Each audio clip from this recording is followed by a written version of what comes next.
Shomo, what is your sense of given the budget, the FOMC meeting and the fallout of that, what do you think are the options before the Reserve Bank in terms of rates? No, I think as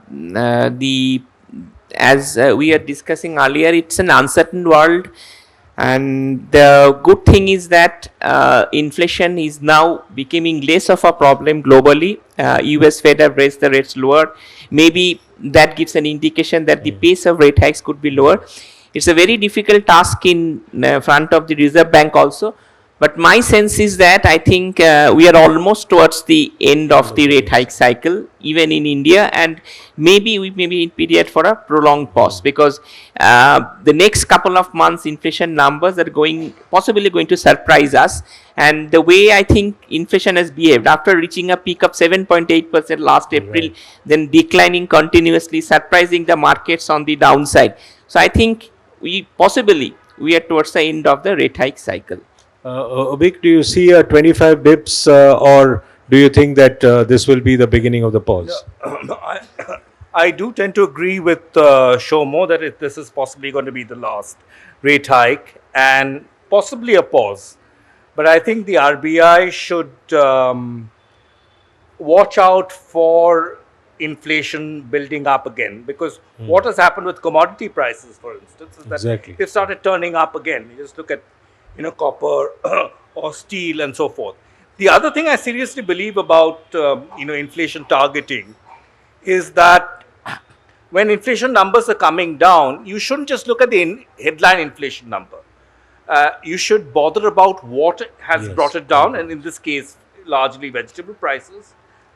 And you should have an underlying macro narrative that the central bank can provide. That look, this has happened, which for the Fed, for instance, was saying that wage in growth has slowed down. The labor market, which completely went for a toss with some of the employment numbers that came out on Friday. But that said, I don't think we have a macro narrative which the RBI can convincingly give us to say that it has conquered inflation, or at least it's sort of won half the battle against inflation. Core inflation is still high, services inflation is still high, very sticky.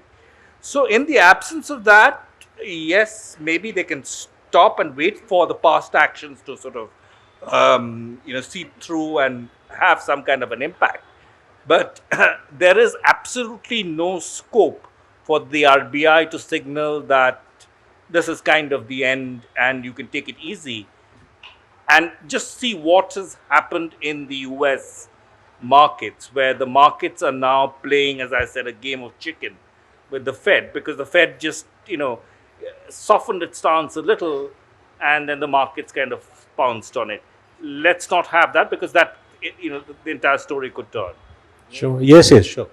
I just want to add one point about how uncertain. When you look into the Fed's language, first when it said the inflation came, it said it is transitory. Then it said it's temporary. Then it said it's longer than temporary. Then it said it is narrowly focused. Then it said it's broadly focused. Now they are saying narrowly focused. So you can understand how uncertain in the world. The good thing is that our central bank has been consistently has been playing on the front foot in terms of raising the rates earlier, and I think that possibly will play out in good state in this current fiscal year.